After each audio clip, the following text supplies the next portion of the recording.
자, 오늘은 우리 성도들이 민감하게 반응하는 11조에 관한 얘기를 하겠습니다. 아마 제가 목회하면서 11조에 관한 메시지를 새벽 기도 때 하고 주일 안예배 때는 처음 하는 것 같아요. 네. 자, 성경을 보게 되면 오늘 본문만이 아니라 성경 약 60여 곳에 11조 10분의 1과 관련된 말씀이 기록되어 있습니다. 한 군데만이 아니라 60여 곳에. 여러분, 인터넷에도 보게 되면 11조와 관련된 많은 글들이 있습니다. 그런데 대부분의 내용들을 보게 되면 약 90%의 내용들은요, 11조를 부정하고 심지어는 11조를 말하는 교회와 목회자를 비난하고 정죄하는 내용들로 가득 차 있습니다. 심지어 교회를 다닌다는 어떤 소설가와 철학자는 책까지 써가면서 11조를 부정하는 일에 앞장을 서고 있습니다. 심지어는요, 목사들 중에도 사회적 분위기에 편승을 해서 11조를 말하는 목사는 복음의 이해가 부족한 사람으로 그렇게 정죄를 하고 있습니다. 목을 메어서 자살한 것으로 알려진 어떤 목사는 이런 말까지 했어요. 11조를 이용해서 삥을 뜯는 기독교 목사들. 그러면서 강단에서 굉장히 11조를 말하는 목회자들을 맹비난을 한 적이 있습니다. 자, 이렇게 인터넷을 통해서 잘못된 가르침을 듣고 잘못된 정보를 갖게 되다 보니까 최근 들어 한국 교회 안에는 신앙생활은 하면서도 11조 생활을 하지 않는 분들이 많아지고 있습니다. 그러니까 우리나라의 11조, 성도들 가운데 11조를 드리는 사람들의 퍼센트가 통계적으로 26%입니다. 그러니까 우리 교회 통계는 모르겠습니다. 우리 교회도 그 정도 되지 않을까 생각을 하는데, 그래서 오늘은 정말 말씀의 입각에서 11조라고 하는 게 뭔지, 또 하나님이 우리에게 요구하는 온전한 11조가 어떤 것인지 하는 부분들을 나누어 보기를 원합니다. 자, 먼저 우리가 생각해 보려고 하는 게 뭐냐면, 왜 사람들이 11조를 부정하고 있느냐라고 하는 것입니다. 나름대로 다 이유가 있지 않겠어요? 제가 보니까 5가지 정도 이유를 가지고 11조를 부정을 합니다. 그런데 가장 대표적인 것이 2가지인데, 그 첫 번째가 뭐냐 그러면 11조는 율법이다라고 해석을 하고 있는 거죠. 자, 예수님이 이 세상에 오셔서 십자가에 달려 죽으심으로 율법을 폐하셨기 때문에 그 율법에서 자유함을 얻은 새 언약의 백성들인 우리는 11조를 드려야 할 의무가 없다는 것입니다. 자, 여러분, 맞습니다. 예수님이 이 세상에 오심으로 율법은 폐지됐습니다. 그래서 바울은 에베소서 2장 15절에서 이렇게 말하고 있어요. 다 같이 함께 읽겠습니다. 시작. 법조문으로 된 계명의 율법을 폐하셨으니. 자, 예수님이 이 땅에 오심으로 인해서 법조문으로 된 계명의 율법이 폐하여졌다라고 말합니다. 그렇습니다. 예수님이 그러면 이 땅에 오심으로 말미암아 폐하여진 율법이 어떤 것이죠? 주로 재판과 관련된, 음식과 관련된, 그리고 가장 많이는 제사의 의식과 관련된 계명들을 말합니다. 그렇기 때문에 우리는 지금 여러분 할례를 받습니까? 안 받습니까? 할례를 안 받죠. 할례를 안 받아요. 뿐만 아니라 우리는 구약의 성도들처럼 짐승을 잡아가지고 피의 제사를 드리지 않습니다. 뿐만 아니라 레위기에 언급된 음식의 규례들을 지키지 않아요. 만일 그 음식의 규례들을 지킨다고 한다면 우리는 돼지고기 먹으면 안 되죠. 추어탕도 먹으면 안 됩니다. 그런데 우리는 지금 자연스럽게 돼지고기도 먹고 추어탕도 먹습니다. 심지어는 보신탕까지도 먹습니다. 왜냐?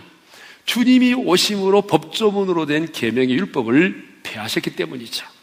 그런데 여러분, 이걸 아셔야 돼요. 11조는요, 모세의 율법으로 주어지기 전부터 족장 시대부터 존재해 왔다는 거예요. 그러니까 율법으로 주어지기 이전부터 존재한 게 뭐냐? 11조라는 거예요. 자, 2가지 예를 들겠습니다.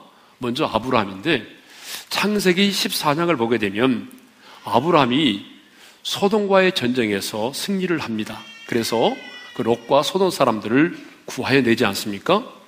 그때 그 전쟁에서 승리하고 돌아온 아브라함이 전쟁에서 얻은 전리품 중에서 10분의 1을 구별하여 살렘 왕 멜기세덱에게 바치는 장면이 나오죠.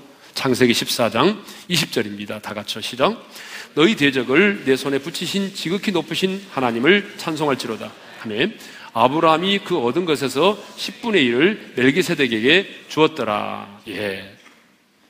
자, 여러분 여기 나오는 살렘 왕 멜기세덱은 누구냐면 히브리서 기자가 말하고 있는 것처럼 우리의 왕이신 예수님을 예표하는 인물입니다. 그러니까 왜 아브라함이 11조를 살렘 왕에게 바쳤습니까? 분명히 말씀하고 있습니다. 자, 전쟁에서 승리케 하신 그 하나님을, 지극히 높으신 하나님을 찬양하기 위해서 10의 1조를 드렸다, 그런 얘기죠. 그러니까 여러분, 아브라함의 시대 때부터 11조가 있었는데 어떤 강요나 의무감 때문에 드린 것이 아니라 전쟁에서 승리케 해주신 하나님의 은혜가 너무 감사해서 그 하나님을 지극히 찬양하기 위하여 10의 1조를 드렸다는 거죠. 또 한 사람의 예가 나오죠. 창세기 28장에 보게 되면 야곱이 나오는데 야곱이 지금 어때요? 형 에서의 낯을 피하여 도망을 가고 있어요. 왜? 형이 자기를 죽이려고 하니까. 얼마나 두렵겠어요. 그런데 그 베델에서 하나님이 자기를 찾아와 주셨어요.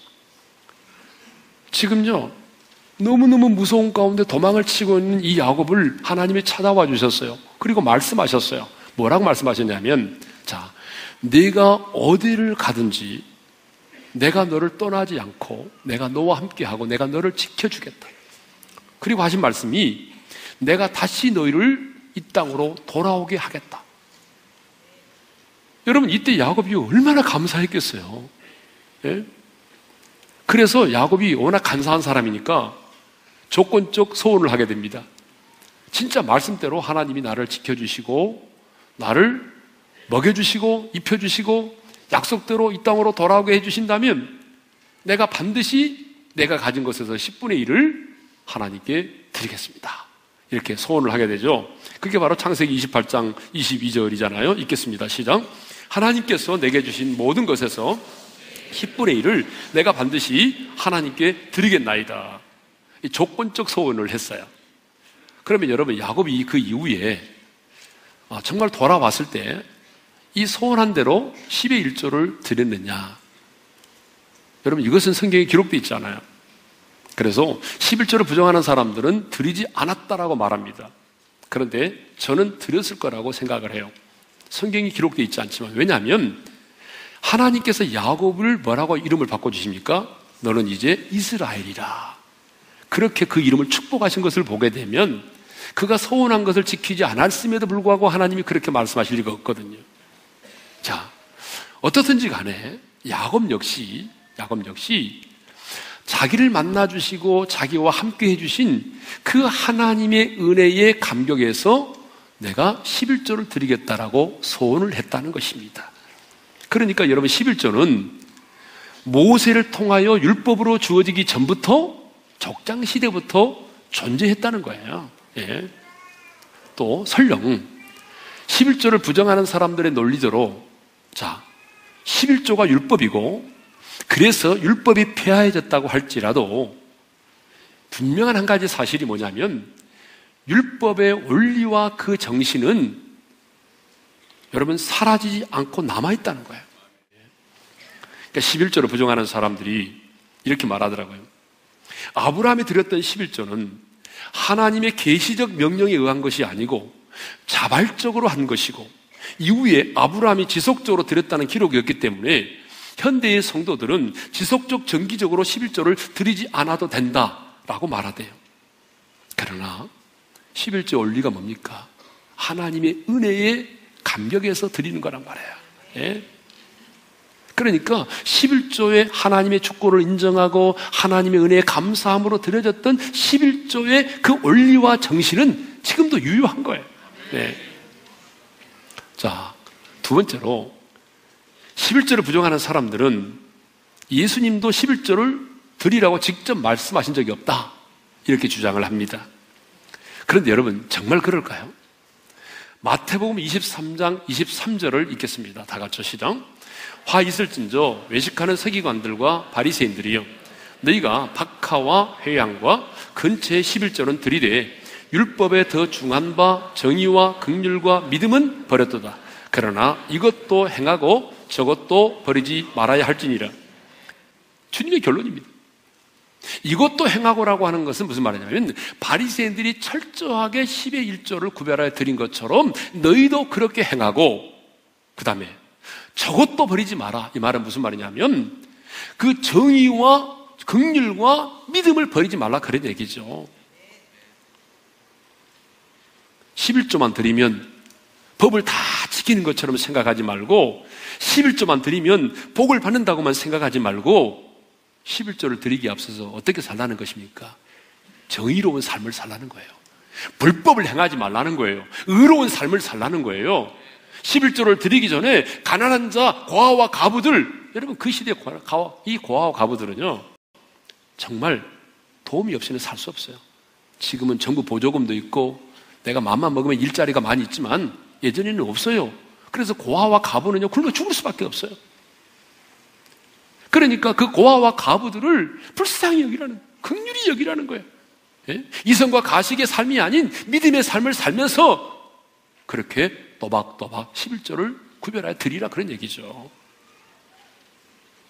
11조를 반대하는 사람들은 예수님께서 11조를 행하라고 말씀하신 것은 율법을 지켜 행하려고 하는 그런 바리새인들에게 하신 말씀이고, 십자가의 죽음 이전에 율법의 시대에 주신 말씀이기 때문에 오늘 새 언약의 백성들에게는 무관한 말씀이라고 주장을 합니다.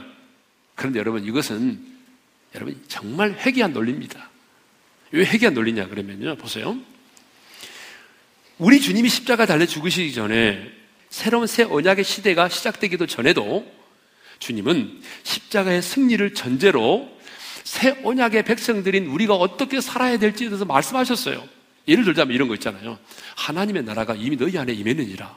여러분, 그렇다면 이 말씀은 예수님 십자가를 지시기 전에 하신 말씀이니까 율법에 속한 것입니까? 아니잖아요.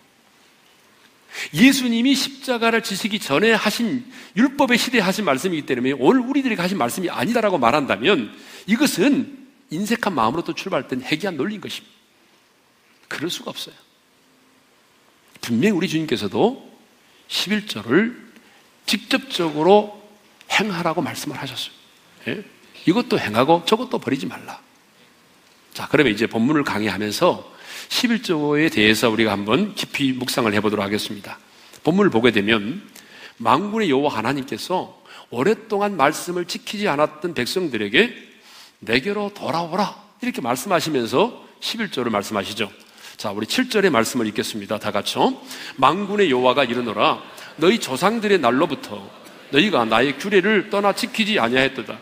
그런즉 내게로 돌아오라. 그리하면 나도 너희에게로 돌아가리라 했더니 너희가 이르기를 우리가 어떻게 하여야 돌아가리까 하는도다. 한번 따라서 합시다. 내게로 돌아오라. 여러분, 이스라엘 백성들이 오랜 시간 동안 말씀을 떠났어요. 주님 말씀합니다. 내게로 돌아오라. 그랬더니 백성들이 반응하죠. 이렇게 묻습니다. 우리가 어떻게 돌아가야 하오리까? 자, 내게로 돌아오라 그러니까 백성들이 물어요. 그럼 우리가 어떻게 돌아가야 됩니까? 아니, 그들은요, 지금 사실은 하나님과 마음이 멀어졌기 때문에, 탐욕의 지배를 받기 때문에 10의 1조를 드리지 못했거든요. 그러면서도 우리가 어떻게 돌아가야 됩니까? 라고 너무나 뻔뻔스럽게 물은 거예요. 사실 우리가 내 안에 인색한 마음, 탐욕이 있어서 제가 11조를 못 드렸습니다, 이렇게 말하면 되는데, 그게 아니고 우리가 어떻게 돌아가야 됩니까? 그러니까 주님이 이렇게 말씀하시죠. 너희가 나의 것을 도둑질했다. 아주 격한 어조로 말씀하셨어요. 자, 8절을 읽겠습니다. 다 같이 시작. 사람이 어찌 하나님의 것을 도둑질하겠느냐? 그러나 너희는 나의 것을 도둑질하고도 말하기를 우리가 어떻게 주의 것을 도둑질하였나이까 하는도다. 이는 곧 11조와 봉헌물이라. 하나님은 너희가 나의 것을 도둑질했다 라고 말씀을 하셨어요. 우리가 어떻게 돌아가야 하오리까? 라고 하는 물음에도 너희가 나의 것을 도둑질해놓고도 어떻게 돌아가리까? 라고 묻는구나. 그리고 분명하게 말씀하십니다. 이것은 어떻게 돌아가야 하리까? 그러니까 결론이 이겁니다. 이것은 곧 11조와 봉헌물이라. 그리고 9절에 이렇게 말씀하십니다. 다 같이 시작. 너희 곧 온 나라가 나의 것을 도둑질하였으므로 너희가 저주를 받았느니라.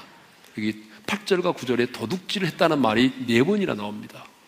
이것은 선지자가 한 말도 아니고 만군의 여호와 하나님이 직접 하신 말씀입니다. 너희가 나의 것을 도둑질했다. 그리고 10절에서 온전한 11조에 관한 말씀하십니다. 자, 우리 10절을 상반절을 읽겠습니다. 시작. 만군의 여호와가 이르노라 너희의 온전한 11조를 창고에 들여 나의 집에 양식이 있게 하고. 자, 그렇다면 여기서 말씀하신 이제 온전한 11조라고 하는 게 뭘까요? 여러분, 온전한 11조는요 청지기적 신앙의 고백으로 드리는 것을 말합니다. 자, 우리가 이 세상에 올 때에 아무것도 가지고 오지 않았어요. 우리 중에 한 사람도 이 세상에 태어날 때 손에 가락지라도 하나 끼고 나오신 분 없습니다. 우리는 정말 아무것도 가지고 오지 않았어요. 그런데 살아가는 동안에 많은 것을 갖게 됐죠. 그런데 하나님은 10분의 1은 여호와의 것이라고 말씀을 하세요. 자, 레위기 27장 30절 하반절입니다. 시작. 그 10분의 1은 여호와의 것이니 여호와의 성물이라. 그렇습니다, 여러분. 지금 내게 있는 재물이 나의 수고와 노력으로 얻어졌다 할지라도 그 재물의 온 주인은 바로 하나님이시라는 거예요. 여러분, 물질만이 아니라 내게 주어진 이 시간, 달란트, 그리고 사랑하는 자녀들까지도 하나님이 내게 맡기신 것입니다. 그러므로 우리는 주님, 내가 가진 모든 것이 다 주님의 것입니다. 나는 주님께서 맡겨주신 것들을 관리하는 청지기일 뿐입니다라는 그런 신앙의 고백으로 11조를 드리는 것입니다. 여러분, 이 고백이 없이 복만을 받기 위해서 드리는 11조는 온전한 11조가 아닙니다. 그러니까 여러분, 반드시 우리가 온전한 11조를 드리려면 내가 가진 모든 것이 주님의 것입니다라고 하는 믿음의 고백이 전제되어야 하는 것이에요. 여러분, 이 고백이 없이는 우리가 온전한 11조를 드릴 수가 없어요. 두 번째로 온전한 11조가 뭐냐면 의무가 아닌 하나님의 은혜에 감격하여 드리는 것이에요. 자, 우리는 아무리 생각을 하고 해봐도 구원을 받을 만한 자격이 없는 사람들이에요. 저와 여러분은요, 아무리 의롭게 살고 선하게 살아도 불타는 지옥의 불못에 딱 떨어졌을 때 왜 내가 이 불타는 지옥의 불못에 떨어져야 됩니까? 라고 항변할 수 없을 만큼 완벽한 죄인이고 머리부터 발끝까지 추하고 더러운 죄인들입니다. 그런데 이렇게 완벽하고 추하고 더러운 죄인을 우리 하나님이 세상 가운데서 우리를 불러주셨고 십자가의 피로 우리 죄를 사해 주셔서 하나님을 아빠라 아버지라고 부를 수 있는 하나님의 자녀가 되게 해주셨습니다. 그리고 여기까지 그 믿음을 지키며 살아오게 해주셨습니다.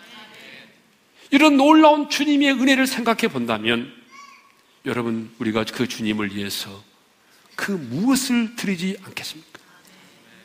왜 많은 하나님의 사람들이 주님을 만나고 난 이후에 선교사로 나아가고 그곳에서 자신의 목숨을 주를 위해 바칩니까? 주님의 은혜 때문이죠. 왜 우리가 11조를 드립니까? 여러분, 구원받기 있습니까? 아닙니다. 11조는요, 여러분, 구원의 문제가 아니에요. 내가 구원받기 위해서 11조 드린 게 아니에요. 11조는 구원의 문제가 아닙니다. 그렇다면 여러분, 복을 받기 위해서입니까? 하나님은 11조를 말씀하시면서 복을 약속하셨어요. 우리가 다음 주일에 그 부분을 묵상하겠지만, 그러나 우리가 그 복만을 받기 위해서 11조를 드린다면 그건 너무 정말 유치한 것입니다. 우리가 11조를 드리는 이유는 내게 베풀어 주신 주님의 은혜가 너무 크기 때문입니다. 그러므로 하나님의 은혜를 아는 자는 절대로 강요나 의무감 때문이 아니라 자원하는 마음으로 헌금을 드리는 것입니다. 그래서 어떤 사람은요 10의 2조를 드립니다. 저도 하나님의 은혜가 너무 감사해서 10의 2조를 드립니다. 하나님의 은혜를 알기 때문에 제가 아는 어떤 장로님은요 10의 9조를 드려요. 왜? 하나님의 은혜가 너무 크기 때문에. 그 은혜에 감격하여 감사함으로 드리는 것이, 그것이 바로 온전한 11조를 드리는 것이죠. 이렇게 말하면요, 아니 꼭 11조를 드리고 물질을 드려야만 하나님의 은혜를 표현하는 것입니까? 이렇게 반문하는 분들이 꼭 있어요. 물론 그렇지 않을 수도 있겠죠. 그런데 주님이 분명히 이렇게 말씀하십니다. 출애굽기 23장 15절입니다. 다 같이요. 빈손으로 내 앞에 나오지 말지니라. 출애굽기 34장 20절입니다. 빈손으로 내 얼굴을 보지 말지니라. 주님이 왜 이렇게 말씀하신지 아세요? 그것은 물질이 있는 곳에는 반드시 우리의 마음도 있기 때문에 그렇습니다.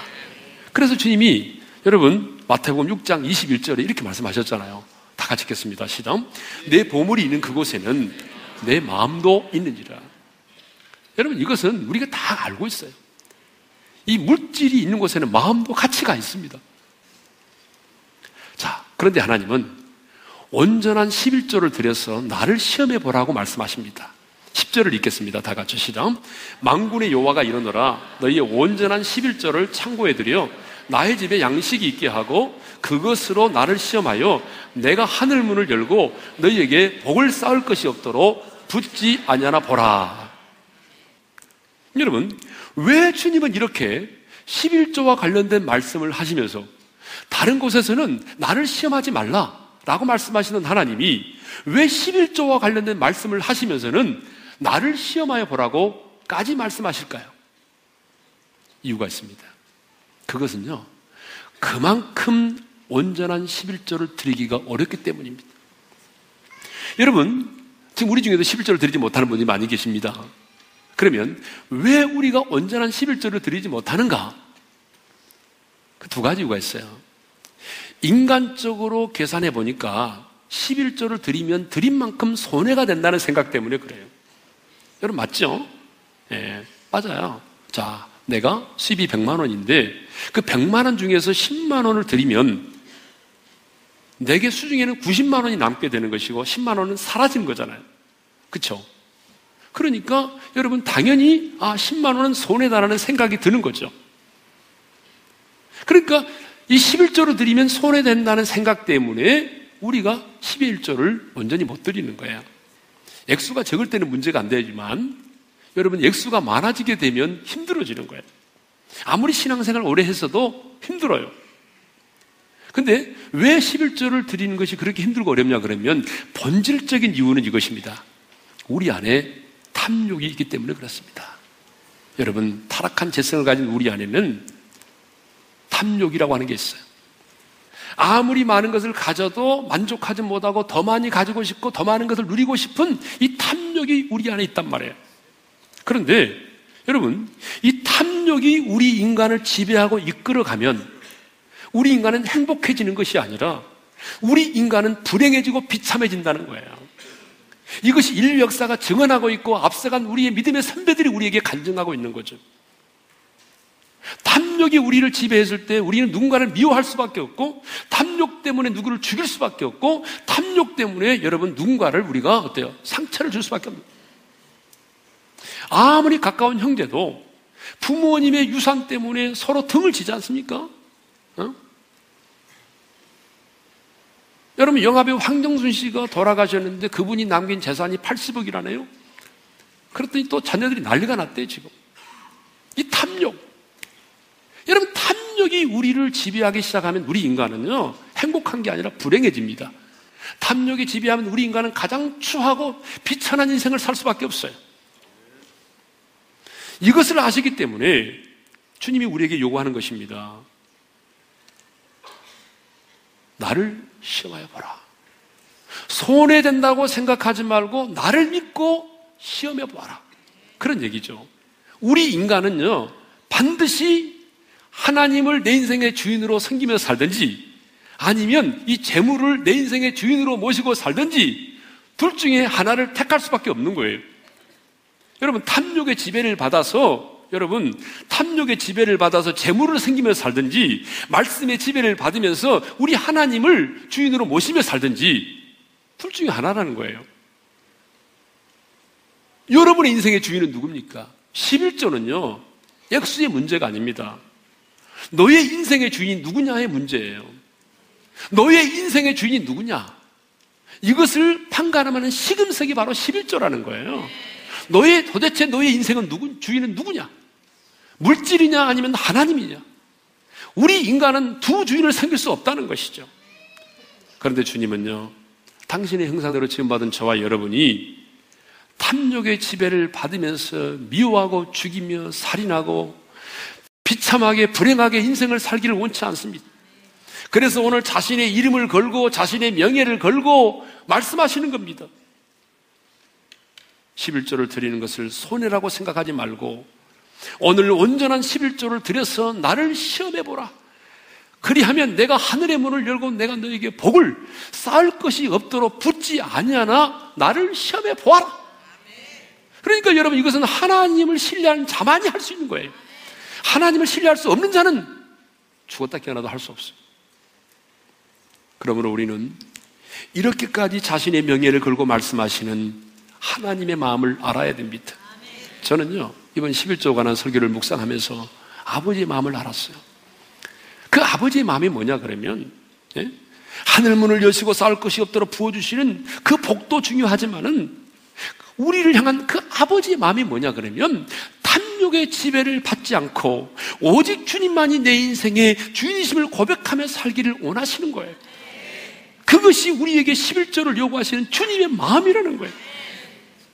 저는 여러분들이 이 말씀 앞에서 우리에게 나를 시험하여 보라고까지 말씀하시면서 축복을 약속하시는 그 주님의 마음을 저와 여러분이 깨달을 수 있기를 원합니다. 저는 우리 오륜의 모든 성도들이 정말 온전한 11조를 드림으로 탐욕의 지배를 받지 아니하고 오직 주님만을 내 인생의 주인으로 모시며 살 수 있기를 소망합니다. 더 나아가 온전한 11조를 드림으로 하늘의 문을 열고 우리 인생 가운데 쌓을 것이 없도록 부어주시는 그 놀라운 은혜와 축복도 더불어 함께 누릴 수 있기를 소망합니다.